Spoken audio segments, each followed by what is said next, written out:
नाज़रीन इकराम अस्सलाम वालेकुम। आऊज़ु बिल्लाहि मिनश शैतानिर रजीम। बिस्मिल्लाहिर रहमानिर रहीम। अल्हम्दुलिल्लाहि रब्बिल आलमीन। अस्सलातु वस्सलामु अला सय्यदिल अंबिया'i वल मुरसलीन सय्यदिना व नबीना अबुल कासिम मुहम्मद व आलिहि तय्यबीन ताहिरीन। अम्मा बाद फ़क़द क़ाल अल्लाहु तआला व तबारक फ़ी किताबिहिल मुबीन व हुवा अस्दक़ुस सादिक़ीन। बिस्मिल्लाहिर रहमानिर रहीम। चाहने वालों, मैंने इमामत की छठी कड़ी इमाम जाफर सादिक अलैहिस्सलाम के इल्म और उनकी जिंदगी पर अपनी पिछली गुफ्तगू में आप हजरात के सामने अपने जज्बात और एहसासात को शेयर किया था। आज उसी कुरान मजीद की आयत को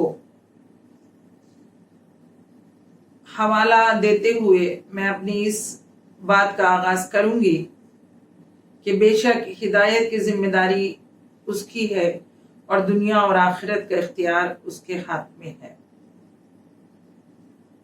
मैंने अपनी पिछली गुफ्तगू में आप हज़रात की खिदमत में अर्ज किया था, इमाम जाफर सादिक अलैहिस्सलाम के जिन्होंने तदरीस और इल्म के मैदान में वो कारनामे अंजाम दिए हैं कि जो तारीख में सुनहरे अल्फाज में लिखे जाने के काबिल हैं।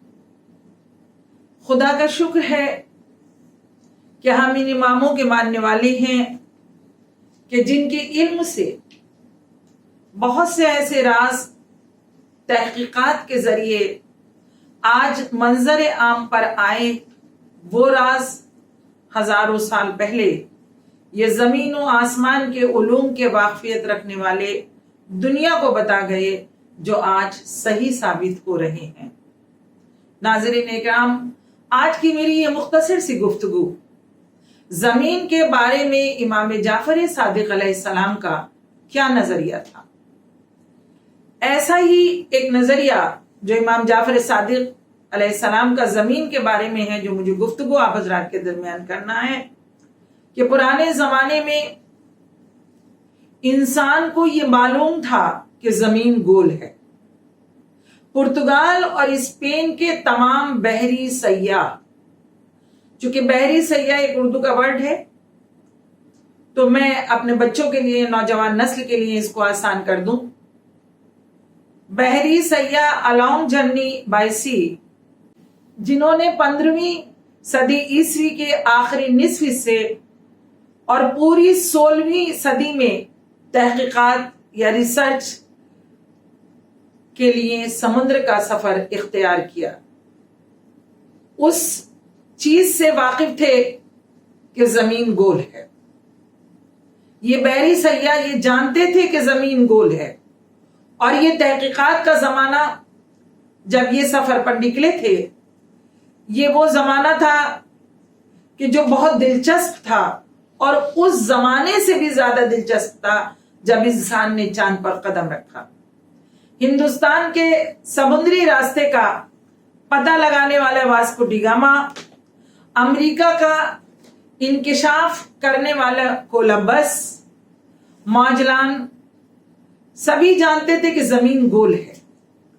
उनमें से किसी ने भी कोई नया इंकिशाफ नहीं किया, न करने की कोशिश की, क्योंकि उनका मकसद सिर्फ मादी फवाइद हासिल करना था। माजलान के 57 ईयर्स बाद, यानी 57 साल बाद, अंग्रेज बहरी सयाह फ्रांस डायरेक्ट ने भी मादी फवाइद के पेशे नजर दुनिया के गर्द चक्कर लगाना शुरू किया, और यह सफर 1580 में मुकम्मल हुआ। सबको जमीन के गोल होने का इल्म था, लेकिन वो जमीन की अपनी ही गिर्द गर्दिश से बेखबर थे। یعنی ان کو یہ نہیں معلوم تھا کہ زمین اپنے ہی گرد گردش کرتی ہے، اور سورج کے طلوع اور غروب کو زمین کے گرد سورج کی گردش کا نتیجہ سمجھتے تھے، حالانکہ وہ اپنے زمانے کے دانشور جانے جاتے تھے۔ دانشور آتے رہے جاتے رہے، لیکن زمین کا یہ انکشاف نہ ہوا کہ زمین اپنے گرد گردش کرتی ہے۔ لیکن امام جعفر صادق علیہ السلام نے آج سے 1200 سال پہلے، بلکہ اور اس سے بھی پہلے، یہ معلوم کر لیا تھا کہ زمین اپنے گرد گھومتی ہے، اور یک کے بعد دیگرے شب و روز کی آمد و رفت کا سبب زمین کے گرد آفتاب کی گردش نہیں ہے۔ ناظرین اکرام، یعنی یہ امام کا علم تھا کہ جو امام نے پتہ لگایا کہ زمین کا اپنے ہی گرد گھومنا اور رات اور دن کا قیام عمل میں آنا، کیونکہ یہ عقلاً بھی قابل قبول نہیں ہے، بلکہ اپنے گرد زمین کی گردش ہے جس سے رات اور دن وجود میں آتے ہیں، اور ہمیشہ نصف یعنی آدھی زمین تاریک یعنی اندھیری حالت میں رہتی ہے، اور دوسرا نصف حصہ روشن رہتا ہے اور دن کے عالم میں رہتا ہے۔ آخر کیا بات تھی کہ امام جعفر صادق نے آج سے 1200 سال پہلے ہی پتہ لگا لیا کہ زمین اپنے گرد گھومتی ہے، اور اسی سے دن اور رات پیدا ہوتے ہیں۔ 15ویں، 16ویں اور 17ویں صدی کے دانشور ستاروں کے چند حرکات قوانین دریافت کر چکے تھے، لیکن اس حقیقت تک نہیں پہنچ سکے کہ زمین اپنے گرد گھومتی ہے۔ پھر امام جعفر صادق مدینے جیسے دور علاقے میں رہ کر کیوں کر یہ دریافت کر سکے کہ زمین اپنے گرد گردش کرتی ہے؟ یہاں ہم کہہ سکتے ہیں کہ امام جعفر صادق کا اسی علمی حقیقت کو معلوم کرنا بتاتا ہے کہ امام ستاروں کی گردش اور ستاروں کے قوانین سے واقف تھے، اور جانتے تھے کہ قوت جاذبہ کا اثر دو شکلوں میں، یعنی ایک مرکز سے فرار کی صورت میں اور دوسرے مرکز کی طرف جذب و کشش کی صورت میں ظاہر ہوتا ہے۔ اس چیز کا سبب بنتا ہے کہ اجرام فلکی اپنے گرد گردش کریں۔ یہ تھی امام کی تھیوری، جو ہزاروں سال پہلے دنیا کو بتایا کہ ہم ایسے اماموں کے ماننے والے ہیں، پروردگار ہم سب کو علم امام کے سائے میں زندگی گزارنے کا سلیقہ عطا فرمائے، اور یہ توفیق عطا فرمائے کہ امام کے علم سے استفادہ حاصل کر سکیں۔